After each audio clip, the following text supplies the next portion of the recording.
Kalau identity itu mungkin kita bisa bilang singkatan kali ya, apa kepanjangannya misalnya ide, gagasan, sama identity itu berarti identitinya gitu ya. Kalau kita mau secara gamblang kita artikan, karena dulu saya juga arsitek ya, berarti ide gagasan itu harus punya identitas gitu ya. Biasanya identitas itu kan ya tergantung, kalau desain, misalkan kita desain di airport di Minangkabau ya identitasnya tadi misalkan apa itu atapnya seperti yang bentuk-bentuk Minangkabau gitu ya, rumah Minang kayak gitu ya. Kalau di proyek-proyek di interdesign sendiri kita mencoba menciptakan identitas kita sendiri gitu loh. Jadi kita punya seperti apa. Karena kerja ini kadang-kadang idenya juga harus kuat. Kalau enggak bisa nggak karuan gitu loh. Oh gitu. Iya. Karena mereka cuma kasih kita gambar, kita yang merealisasikan, yang mendetailkan begitu kan. Kalau detailnya nggak kena, nah itu bisa runyam itu.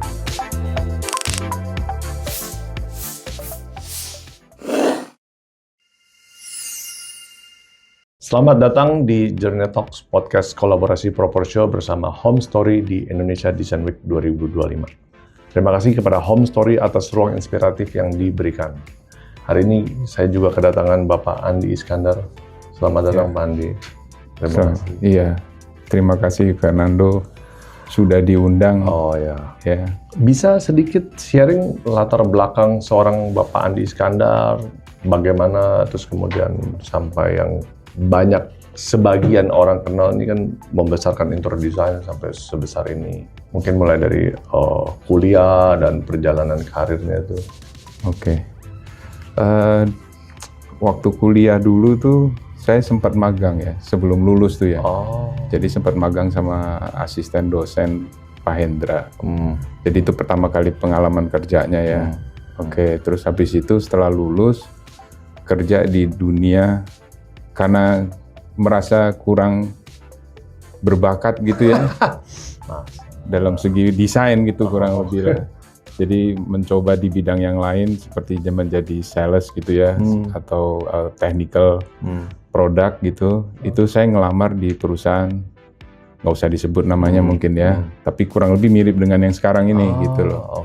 Nah itu saya kerja 2 tahun di sana, kemudian saya merasa kayaknya kemajuannya kurang gitu ya, tantangannya kurang gitu ya.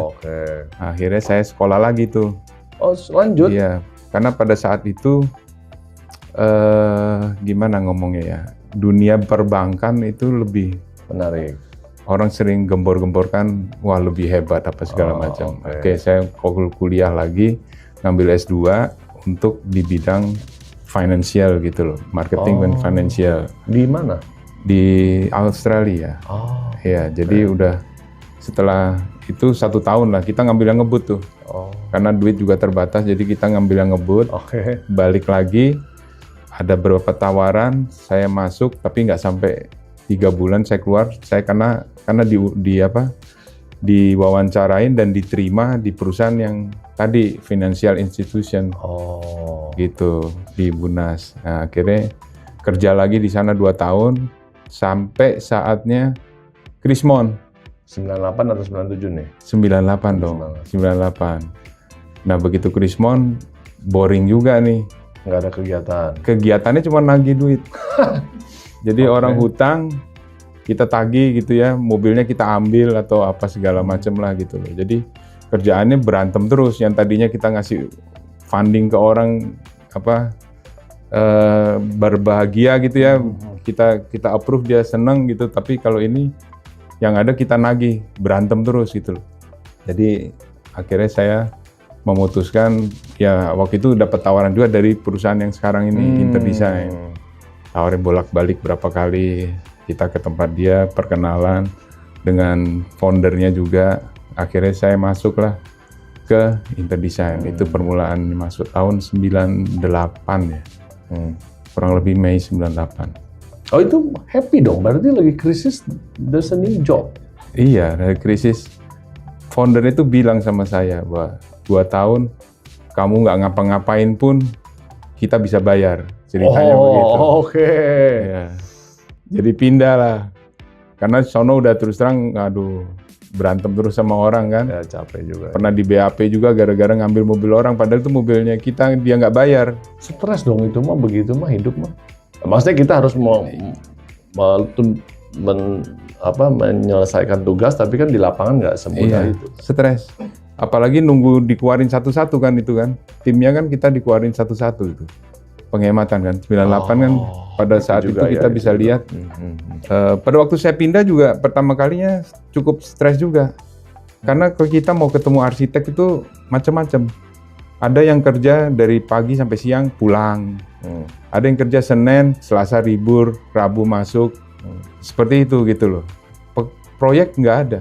Iya, berhenti semua. Proyek nggak ada, iya. Jadi kita lihat bata merah naik aja, rasanya pengen mampir. Gitu. Oke. Iya, itu zamannya 98 kita ngalamin ya. Gitu. Hidup susah bener. Tapi as a company founder, yakin banget dong sama Pak Andi karena Yakin banget, iya.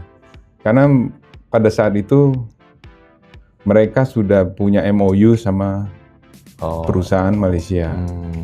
Gitu. Jadi duit semua udah disiapin. Sebenarnya tahun 97 mereka udah tanda tangan MOU.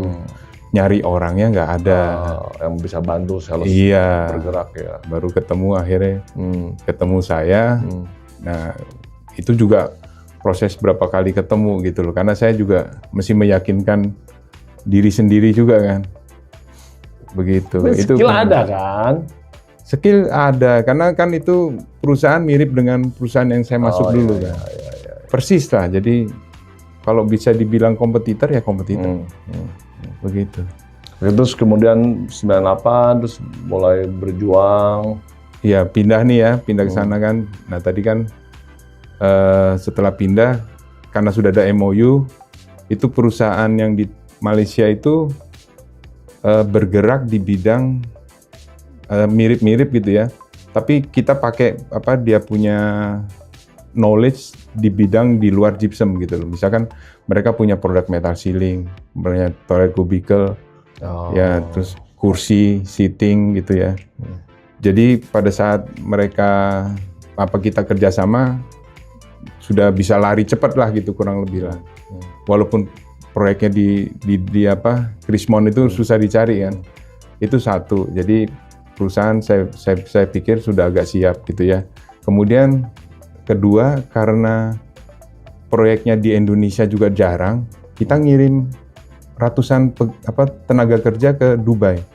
Kerja Dubai Airport sama Dubai Ritz-Carlton.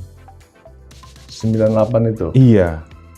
Mereka sana perlu orang gitu loh. Jadi mereka suka sama orang Indonesia karena kerjanya lebih rajin, kualitasnya lebih bagus. Jadi minta ratusan orang dikirim ke sana. Itu yang membuat perusahaan tidak kolaps. Karena begitu. Ada proyeknya cross country ya. Kemudian pada saat itu ada 2 proyek besar di Indonesia. Cuman 2 itu proyek besar di Indonesia. Satu Four Seasons yang kita sudah kerja, satu lagi Bali Airport yang kita lagi mau follow up. Dan kebetulan juga akhirnya kita bisa dapat. Gitu. Jadi momentum itu kita manfaatin untuk bertahan di tengah-tengah Krismon gitu loh. Sampai akhirnya kemudian tahun 2010 kita ditawarin lagi ya karena sama teman-teman juga ya bikin aki. Berkembang setelah itu. Iya. Bikin aki motor. Jadi agak nyimpang sedikit lah. Nyimpang sedikit terus abis itu dengan orang yang sama pula aksesoris handphone. Aksesoris handphone. Iya. Oke. Jadi agak sedikit beda ya. Tapi aksesoris handphone itu begini. Kalau Fernando bisa bayangin ya, kalau mau nyari aksesoris handphone sekarang ya, di mana tempatnya yang paling? Ya paling mudah sih sebetulnya ke sebuah tempat yang memang urusan dengan handphone kan. Ya dulu masuk mall dong. Iya betul. Atau ke Roxy gitu kan. Betul. Jalan macet susah kan. Ya begitu. Nah sekarang bisa ditemuin di mana? Tahu nggak? Convenience store. Dengan gitu. konsep seperti itu. Iya. Jadi kita taruh di convenience store seperti yang biru dan merah itu kan, ada biru pasti ada merah, biru merah, biru merah. Kita taruh di situ. Mau nyari sekarang gampang. Harganya juga cukup kompetitif gitu loh. konsepnya seperti itu dan itu berhasil gitu loh. Tapi kan untuk sampai ke arah sana kan berarti ada track record yang luar biasa bagus ya, sampai akhirnya muncul kesempatan berikutnya kan. Iya, dari teman-teman lah itu networking kita kan begitu. Iya. Jadi ya kita coba memanfaatkan apa yang ditawarkan karena mereka lihat mungkin kita salah satu grup yang cukup committed lah gitu ya. Sebenarnya ya teman-teman juga itu dari Malaysia juga itu. Dari Malaysia, dari Cina. Mereka punya networking, mencoba mengajak kita karena udah tahu komitmen kita seperti apa gitu ya. Kalau tadi bicara ada beberapa proyek-proyek besar seperti yang ya kita orang umum tahu ya, bawahannya airport di Bali itu kan yang melengkung-melengkung ini kan, yang dancing ini kan. Di Bali. Kerjakan Iya. itu kan. Itu bagi dua. Oh itu bagi dua. Iya, yang di Bali sekarang nih ya. Kalau yang Bali Airport yang saya ngomong itu yang sebelumnya. Oh yang sebelumnya Tahun lagi? 99 dibangun. Iya, sebelumnya itu. Gitu. Itu nggak ada yang melengkung sih itu biasa aja gitu. Tapi memang part of gypsumnya kan memang yang di... Waktu itu cukup variasi ya.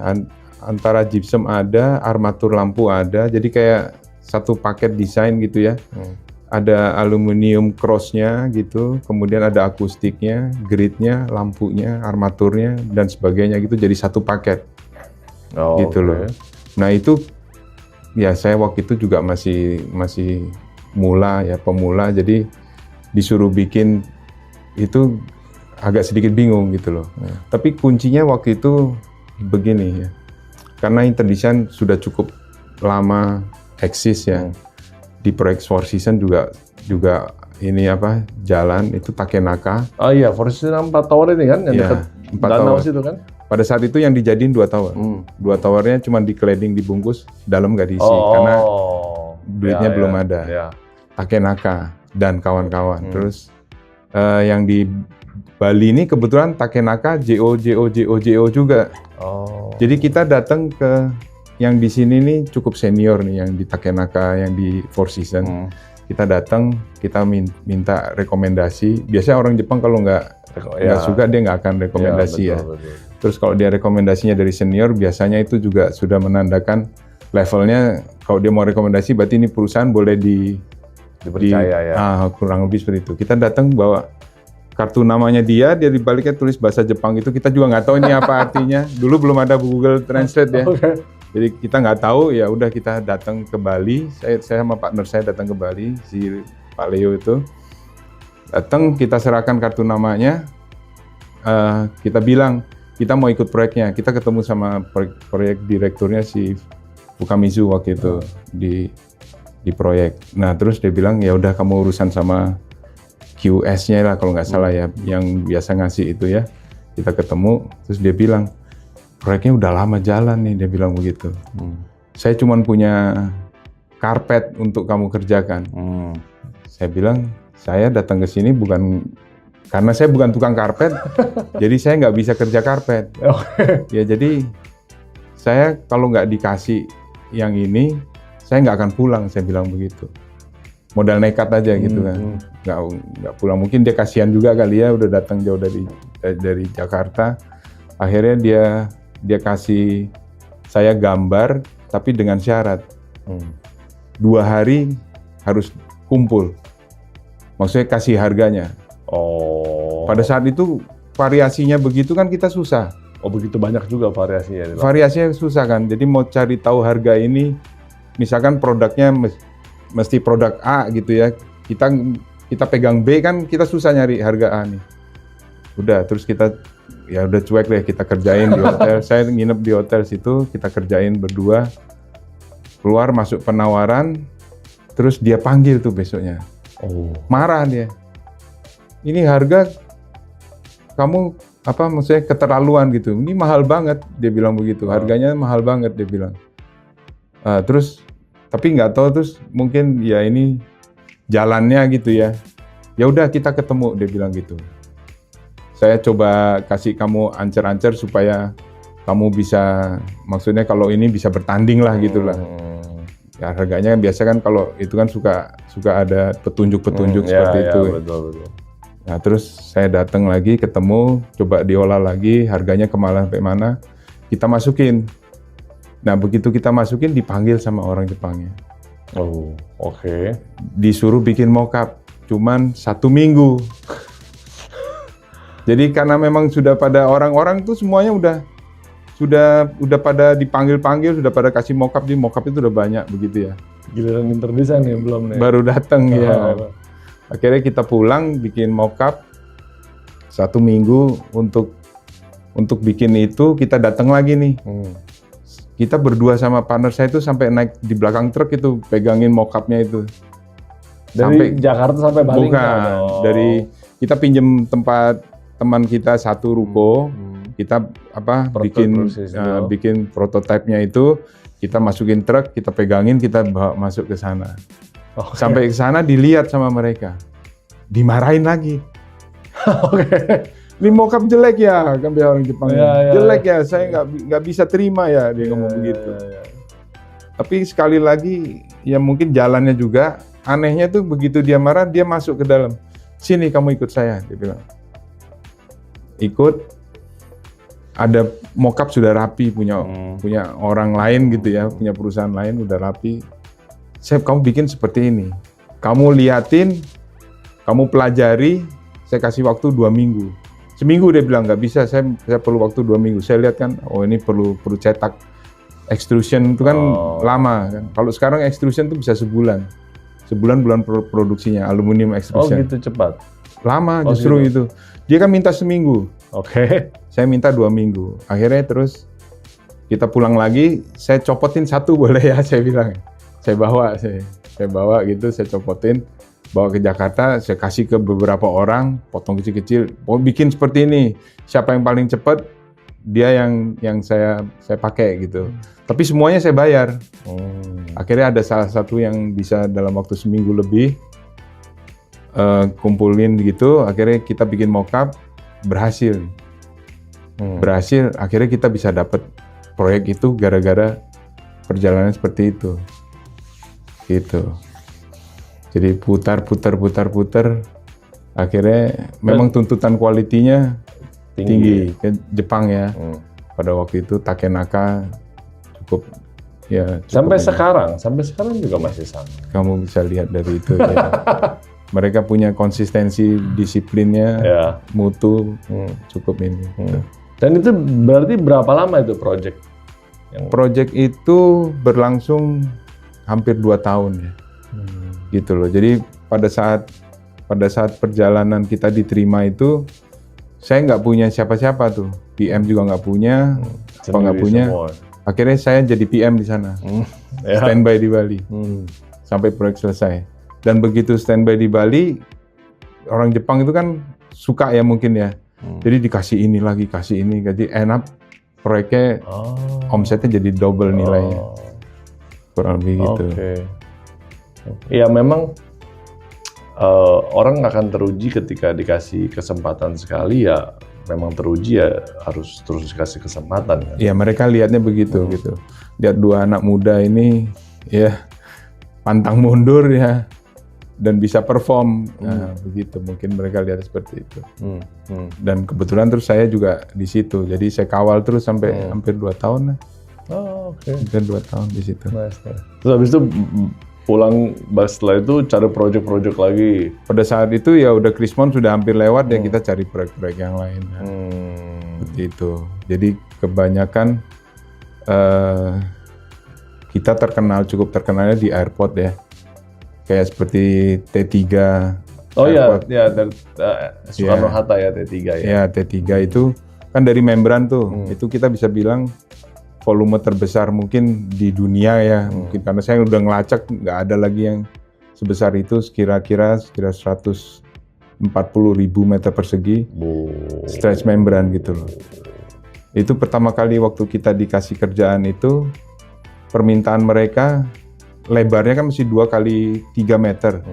Untuk panel metal itu susah, mesti tebel gitu ya. Kalau nggak melengkung kan? Iya, dan itu kan jadi berat. Mereka tidak mau beban bertambah di strukturnya mereka, ya nggak mau bertambah. Terus mereka minta juga harus seperti kaca. Akhirnya saya keliling itu sampai Italia nggak dapet. Pulang akhirnya kita punya stretch membran, kita sajikan seperti mirror tapi tidak hanya mengkilat aja gitu loh. Jadi yang mirror yang diharapkan itu ada tapi mahal sama lama kerjanya. Nah terus akhirnya disetujuin pakai yang kita punya ini.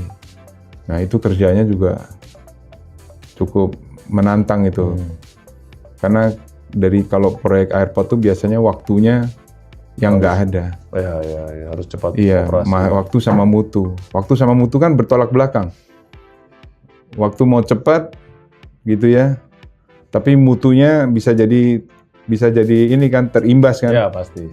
Bisa kan, bisa begitu kan. Tapi mereka kan nggak mau tahu. Penting cepat selesai.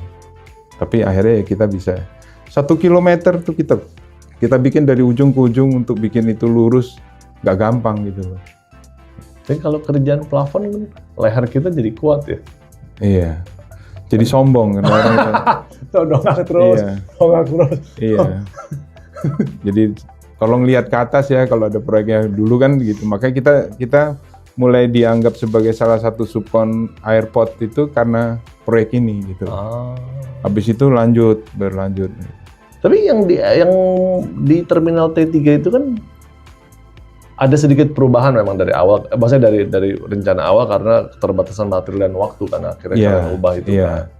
Dan itu cukup ya memang yang diinginkan reflektif atau enggak sih? Itu cukup reflektif walaupun nggak reflektif. Campur tuh, ada reflektif, ada matte, ada yang silver tua, ada silver muda, ada beige dicampur kayak batik gitu sama arsiteknya. Iya, waktu itu Pak Benyamin arsiteknya. Saya ada motret juga memang. Iya kan? Iya, cuman untuk desain juga untuk yang arsitek yang dari Australia. Iya, itu juga. Oke, iya. Nah, arsitek Australia itu ada lokalnya kan pada saat itu. Nah, kita lebih banyak urusan sama Pak Benyamin yang dari lokalnya itu. Gitu, terus nyambung Pinggan, Semarang, sampai Kulon Progo. Ya, Kulon Progo juga luar New biasa dahsyat. Yogyakarta, ya itu arsitek yang sama. Nah, itu single proyek kita yang paling besar ya itu Kulon Progo, karena di situ ada ITFV. ITFV ini ya produk baru yang roofing gitu, transparan, tapi ada udaranya di dalamnya gitu loh. Itu udara bisa keluar masuk supaya jadi kita di bawah itu bisa nggak terlalu panas. Nah itu teknologi baru. Itu dipakai pertama kali yang bikin ngetop itu yang di mana? National Aquatic Beijing. Gitu. Bagus tuh lampunya Pak. Nah dari situ mulai banyak dipakai. Jadi kita pasang pertama kali di Kulon Progo. Terus JIS. Di JIS juga Pak. Iya, tapi volumenya kecil kali kalau JIS. Kalau di Kulon Progo itu double layer itu sekitar 14.000 meter persegi. Kalau yang di JIS itu single layer ya, itu hampir 20.000 meter persegi.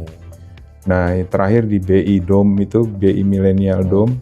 Jadi ada plaza ditutupin sama dome itu, ya. Itu 3.000-an lah kurang lebih lah meter perseginya. Gitu. Itu proyek-proyek yang eksterior cukup menantang semua itu. Dan memang kalian sudah sangat cukup terkenal lah di plafon ya. Di plafon ya, di gypsum mungkin ya.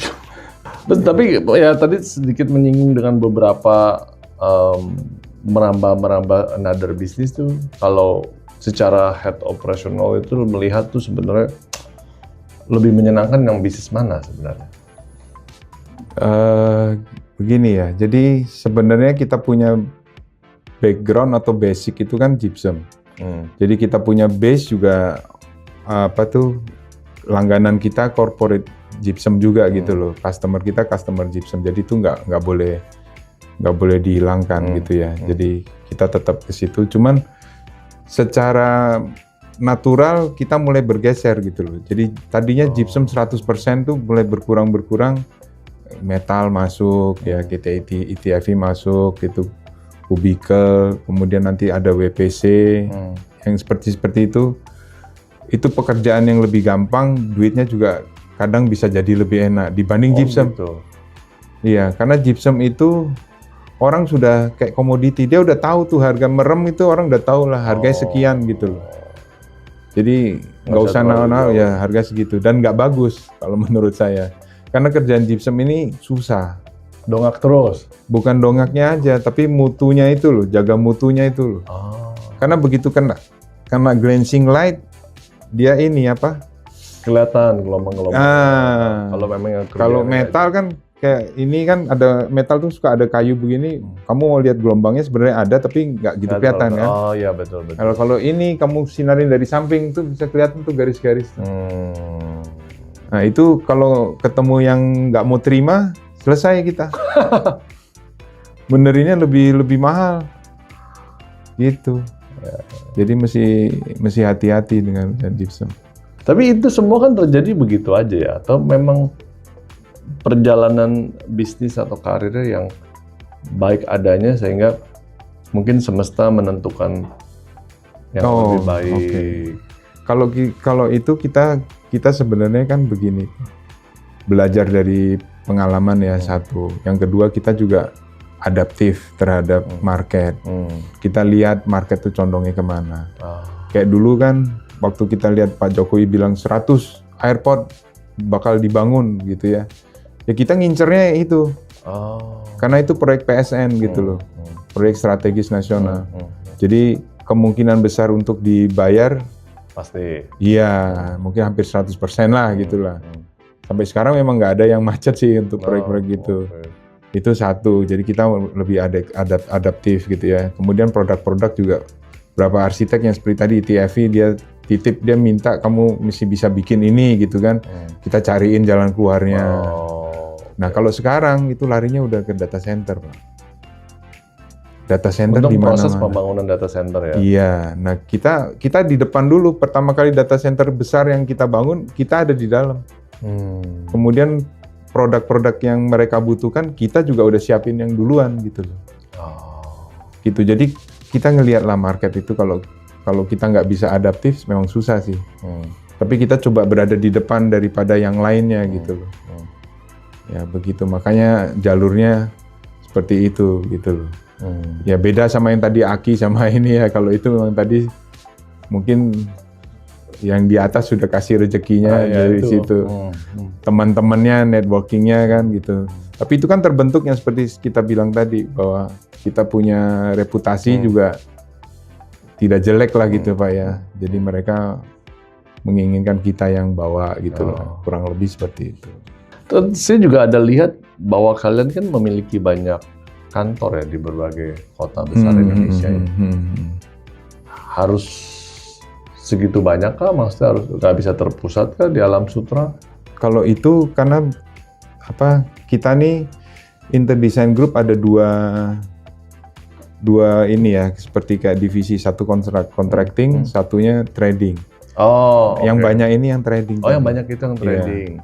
Gitu. Jadi bukan contracting. Kalau contracting terpusat di Jakarta. Yang itu yang kayak yang trading tadi ada di Surabaya, Pekanbaru, Medan, Batam. Ya itu karena kesempatan mungkin yang diberikan dari apa itu prinsipal juga gitu ya. Kemudian ada yang kita merasa bahwa ini daerah ini cocok untuk kita minta. Jadi prosesnya seperti itu gitu loh. Kadang untuk memperlancar logistik juga proyek-proyek kita. Ya seperti itu. Ya, karena Indonesia kan negara kepulauan ya. Kalau trading itu memang, kalau cuma sumber satu kan kejauhan dan jadi mahal. Jadi mahal segala-galanya jadi tinggi kan. Betul. Berarti ya perihal daripada Interdesign yang utama sebagai contracting ini kan berarti market yang trading ini terus bertambah dan bertumbuh dong. Tapi lihat juga ke arah timur belum ada nih. Iya, ke timur kita agak sedikit tidak nguasain kita, jadi lebih arah Jawa sama Sumatera. Itu by nature. Ya kita lebih nyaman ke arah sana gitu ya. Jadi seperti kayak Batam itu pimpinan cabangnya salah satu teman main dari partner saya. Jadi by nature memang. Ya. Ada yang bawain, kan nggak gampang gitu kita nyari satu orang, misalkan di Medan ini siapa gitu yang jalanin, nggak gampang juga. Nggak bisa randomly Banyak orang yang nggak bisa itu. Ya nggak bisa, susah-susah gampang lah. Ya. Terus lalu memasuki bicara event Indonesia Design Week 2025 ini kan mereka punya tema adalah identity ya. Nah sebenarnya pandangan dari Bapak Andi Iskandar atau ya on behalf Interdesign itu sebetulnya melihat sebuah tema identity itu seperti apa? Kalau identity itu mungkin kita bisa bilang singkatan kali ya, apa kepanjangannya misalnya ide, gagasan sama identity itu berarti identitinya gitu ya. Kalau kita mau secara gamblang kita artikan, karena dulu saya juga arsitek ya, berarti ide gagasan itu harus punya identitas gitu ya. Biasanya identitas itu kan ya tergantung, kalau desain misalkan kita desain di airport di Minangkabau ya identitasnya tadi misalkan apa itu atapnya seperti yang bentuk-bentuk Minangkabau gitu ya, rumah Minang kayak gitu ya. Kalau di proyek-proyek di Interdesign sendiri kita mencoba menciptakan identitas kita sendiri gitu loh. Jadi kita punya seperti apa. Karena kerja ini kadang-kadang idenya juga harus kuat. Kalau enggak bisa nggak karuan gitu loh. Oh gitu. Iya. Karena mereka cuma kasih kita gambar, kita yang merealisasikan, yang mendetailkan begitu kan. Kalau detailnya nggak kena, nah itu bisa runyam itu. Oke. Gitu. Jadi ide-idenya harus cocok, harus Dan pas. mereka pun juga cukup happy dong dengan adanya Interdesign. Cuman kasih gambar tok, kalian ikut bantu mikirin juga secara detail. Itu udah menjadi tanggung jawab kita. Shop drawing sama SB drawing tanggung jawab kita. Oh. Gitu, iya. Jadi mereka ibaratnya tahu beres lah. Kayak kita punya identitas tuh kan kita tulis di moto di we talk ceiling gitu ya. Okay. Walaupun sekarang bukan cuma ceiling doang tuh, ada kubikel, kursi apa segala macam. We talk ceiling gitu ya. Jadi kalau Bapak kasih ke saya proyeknya, Bapak bisa tidur tenang gitu, nggak pusing. Kurang lebih seperti itu. Ya dari situlah value yang kita selalu berikan kepada orang. Betul. Ya kan? Dan itu akhirnya kita bisa dipercaya dan berkembang. Betul.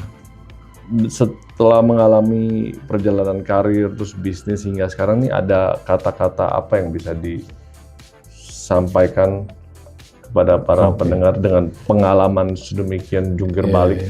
Iya, ini cuman sharing aja ya Pak ya. Ya sharing. Kalau di kita pertama kali di saya nih ya, yang kebetulan juga diaminin dengan partner saya yang sekarang ini. Jadi kita kalau kerja itu mutu harus nomor satu Pak. Mutu nomor satu. Mutu nomor satu. Nggak mau tahu lah, pokoknya mutu nomor satu. Yang kedua komitmen.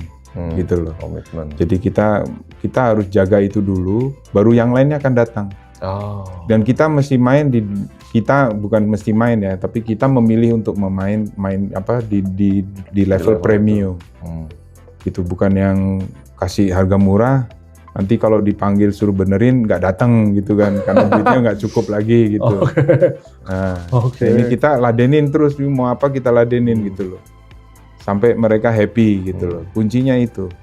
Nanti semuanya akan datang, karena dengan reputasi yang kita milikin, kita committed sama tadi mutu kita jaga, network akan datang gitu loh Pak. Dari mulut ke mulut itu mereka akan bicarakan hal-hal seperti itu gitu loh. Kasih aja Interdesign misalkan gitu ya. Kerjanya bagus gitu. Banyak sih yang kita dengar ngobrol begitu. Harganya memang mahal, tapi maksudnya puas lah gitu loh, sebanding sama harganya, kadang-kadang seperti itu. Jadi kita kalau ketemu di proyek itu, ketemu di Mencon itu, kadang-kadang ada yang begini juga. Proyek mereka punya misalnya berapa proyek gitu ya. Proyek yang susah dikasih ke kita, yang gampang kasih orang lain. Bisa begitu juga. Ya di luar itu juga saya beruntung lah dapat partner yang bisa satu hati gitu ya. Pinter juga, punya visi juga. Jadi istilahnya kita 1+1, kita bukan 2 nih. 1+1 kita jadi 5 lah gitu, kurang lebih gitulah. Terima kasih banyak Pak Andi, luar biasa. Demikianlah perbincangan kita di Journey Talks hari ini bersama Bapak Andi Iskandar. Terima kasih juga kepada para pendengar dan serta Home Story atas dukungannya di Indonesia Design Week 2025. Sampai jumpa pada sesi berikutnya. Terima kasih Pak Andi. Thank you Thank you udah diundang, udah dengerin juga. Oh ya. harus. Terima kasih.